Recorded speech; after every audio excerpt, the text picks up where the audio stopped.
Well, I'd like to say hi to all my friends in Turkey. And my name is Robert Landy, and I'm the founding director of the drama therapy program at New York University.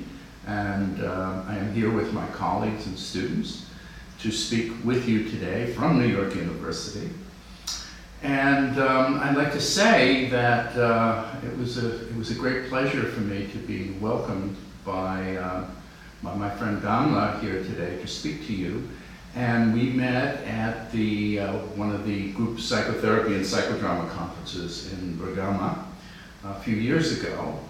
And one of the reasons I think that I and my colleagues have been invited to speak to you is that in our drama therapy program, we offer a critical perspective to the healing arts, the arts of psychology and the creative arts therapies.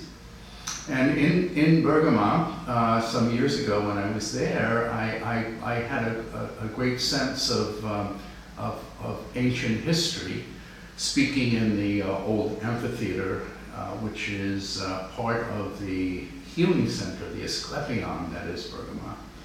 And it was there that people came for psychological and spiritual healing. And as part of the healing, the people who came participated in the theater as either chorus members or audience members. And the theater, therefore, was considered part of the healing ritual.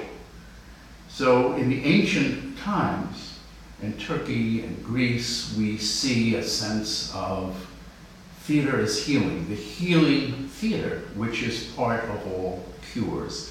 And in drama therapy, as we innovated it in the United States, here in New York, we also hold on to that notion of a healing theater. And we're going to speak to you more about that in a moment. But first, I'd like to have my colleagues and students introduce themselves to you. So here we go. Hello, I'm Julia Dominic Pereira. I'm a second-year student in the program, working with Robert and Maria, and I created a piece of therapeutic theater this past year. Hi, I'm Salma Ikram, and I'm a first-year student in the program, and I'm currently a full process actor in the As Performance series that looks at terror. My name is Maria Hodomarska, and I'm the acting director of the program in drama therapy and a full-time faculty member here at NYU. I'm also a coordinator of creative arts therapies for a program called Project Common Bond, which is an international symposium for young people who have lost a family member to an act of terror, armed conflict, or interreligious conflict. And it was my work with Project Common Bond that inspired the play that we're going to talk about a little bit today. My name is Heidi Landis, and I am a drama therapist and a psychodramatist, and the clinical director of an organization called Creative Alternatives of New York that does trauma-informed drama therapy, and also the current director of the As Performance project. So thank you all for being here, for us all being here together. And so I want to just give some context to what my colleagues are speaking about. Part of our drama therapy program is a series of therapeutic theater performances that we call As Performance. And the idea of this series was, it very much coincides with the notion of critical psychology and psychosocial solidarity. The idea was to take issues of great cultural, political, and psychological concern, such as mental health, suicide, terrorism, disability, and to perform it to a group within the New York City and New York University community, and to have the actors who perform these plays as people who live with the particular condition that we're focusing on. So today we're going to speak to you about a performance that has to do with both domestic and political terror. And this is our spring offering in November. And again, my colleagues are going to speak to you more in depth. And the idea was to present the plays to an audience and to engage with the audience in a critical discussion, as well as research around the issue and how the performance of the issue opens up and reveals some of the dynamics of that particular issue. And the idea was to bring together a community to engage in that discussion following the performance. So a couple of things I want to say. I'm going to just speak for a couple of minutes, and then we'll all have a moment to speak to you. I recently returned from Tunisia. I was in Tunis as part of a human rights documentary film festival, focusing specifically on the issue of women's rights in the Arab and Muslim world.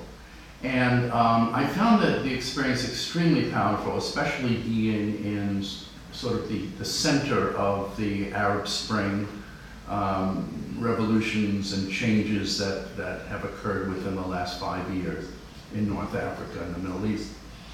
And what impressed me most is that documentary films revealing, again, the dynamics of the particular issues around women's rights, around political repression, around revolution, can be beautifully exemplified through the arts, in this case, documentary film.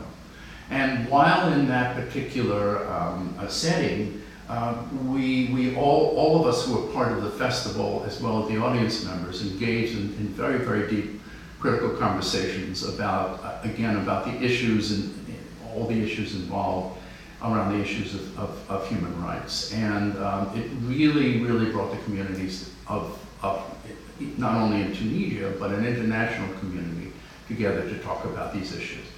And my host, whose name is Elias Bakar, who's a documentarian from Tunisia, is somebody who has committed himself to studying drama therapy and to looking at film, especially documentary film, as a medium that can enhance the dialogues to bring about psychosocial solidarity. So it was a very inspiring conference.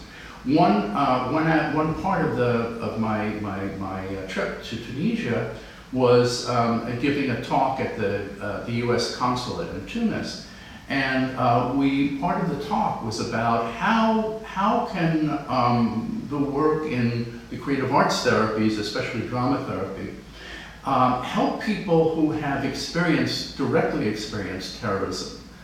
Make sense of the experience they had and bring about some kind of psychosocial healing that not only is personal but also has a community aspect.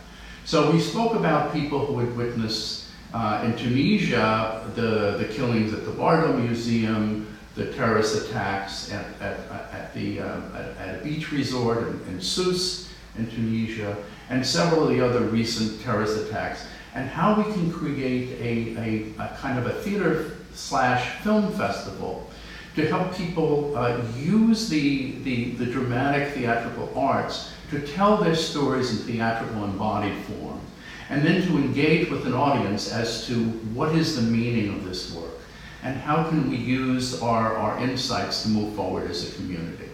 So that was a very, very inspiring experience for me. And now I'd like to turn the conversation to a performance as part of our performance series at NYU that is based on the notion that there is a profound connection between a terrorism that is grown in the home and that comes from psychological sources, and a terrorism that comes from external sources in the world, in the political world.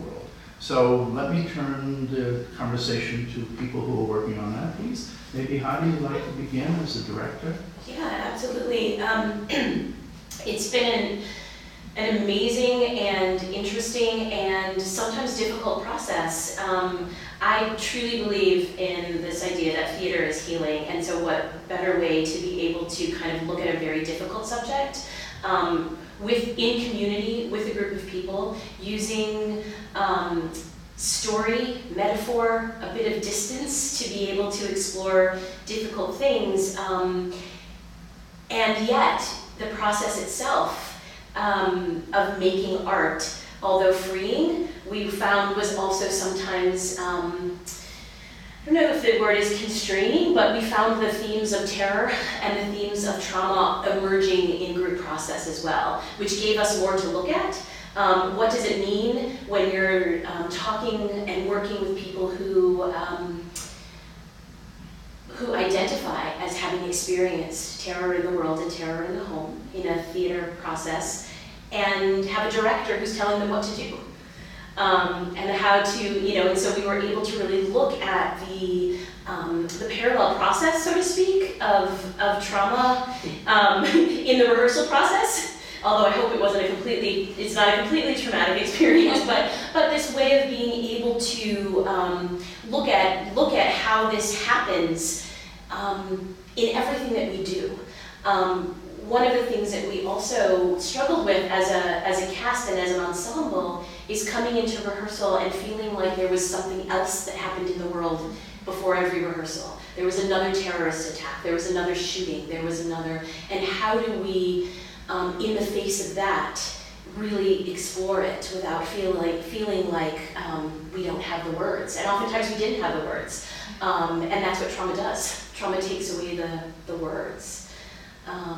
Is that your experience as a cast member? Yeah, I think, you definitely summarized it well, especially as someone who identifies as like American, Pakistani, Muslim. This space was especially sacred for me, because it was a place where things which otherwise like terrorism is something which is constantly in our minds, I feel like these days, but it's finding the place where you can actually talk about it.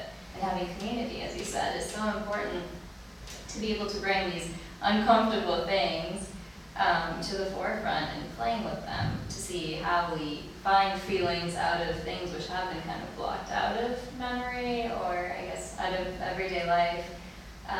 So I think that was a very important part of it, especially as far as healing is concerned, seeing the parallel process and how while we were, responding to directions, like what that might trigger or bring up emotionally, I think was a very, very interesting process to go through and led to many moments of insight, self-exploration as well. Yeah. One of the things as I'm listening to you both that, and based on my own work, and the reason that I think I wanted us as a community to look at this issue, to inquire about, is there a connection between terror in the home and terror in the socio-political world, is this notion that it actually has to do with the theme of your conference, right? Is it possible to have, what does community mean, basically? Yeah. Is community about solidarity? Or is community about something else? Because I think certainly in the work that I've done, my understanding of community is not that we create a monolithic understanding of what it means to be together. Community is about accepting and embracing our differences, about being willing to live in the turbulent, ever-changing world, being able to live in our differences in religion, in culture, in gender identity, in all of that difference, and to be able to, so what it means to create a safer world is not about creating a sense of safety, because safety can't really exist. To create a safer world is about creating a sense of difference and an embrace of difference and an ability to inhabit that space. As you're talking, that's what comes up for me. Julia, could you talk about your experience developing a therapeutic theater-based play and what that was like and how that affected you and the people who worked with you on the piece? Sure. First of all, tell us what the piece was and what the theme of it was. Sure. So I was also looking at trauma in sort of a more neuroscientific way. I was interested in how the brain and the body responds to trauma and what the differences are between complex trauma and PTSD and how that affects our relationships. So the piece was called Imposter, and it was devised, and I started it by just taking an anonymous survey of my classmates and of my community through social media about people's self-identification with traumatic experience, however they define that, and how they see it affecting them physiologically in their day-to-day lives.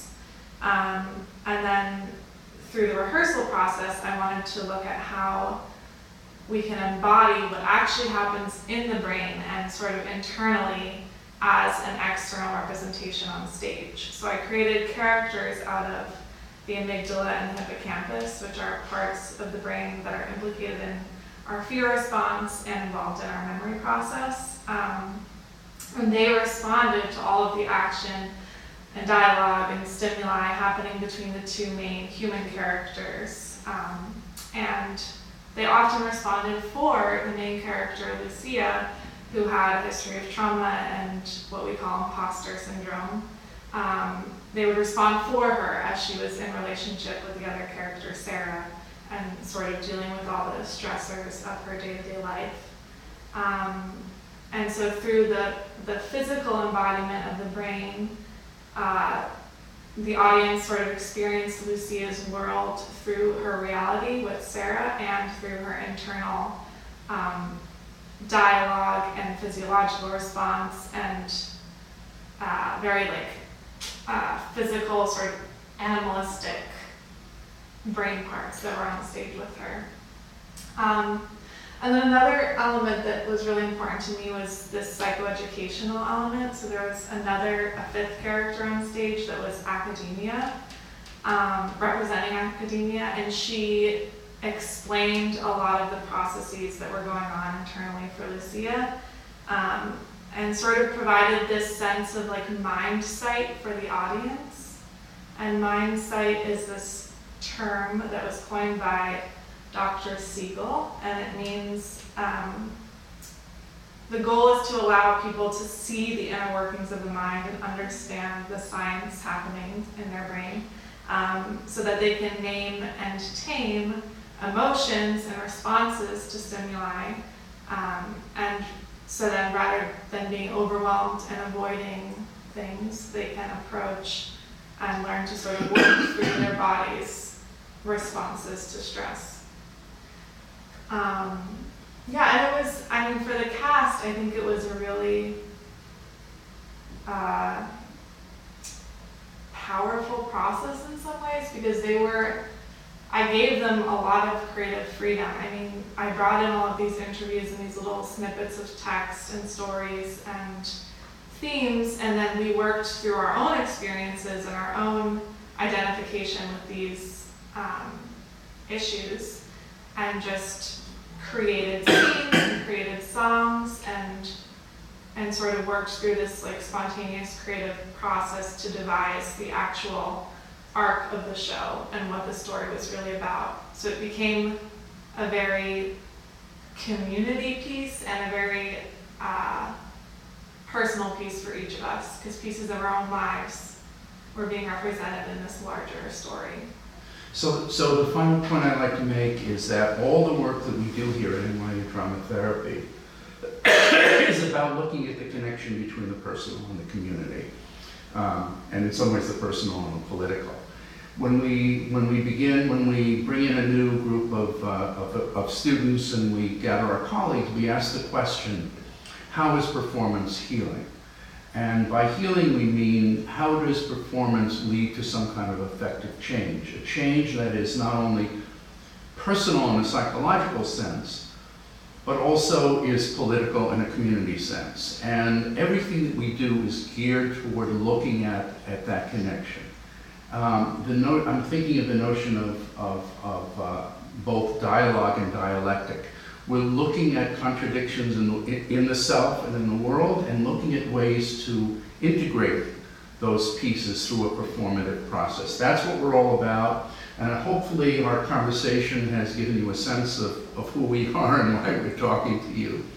And it's been a pleasure to to be with you today. We wish you a terrific conference, and hopefully we'll meet again in Bergamo or New York or someplace in between. Before I say a final goodbye to you, I would invite you all who are watching this to hop on the next plane from Istanbul, or in November that is, and come to see our play, be our guest. And the details of the play are? So, the weekend of November 10, 11, 12 at the Provincetown Theater at NYU on McDougal Street. And the information is on our website. And what is our website? Drama Therapy, NYU Drama Therapy. If you Google NYU Drama Therapy, you will find our website.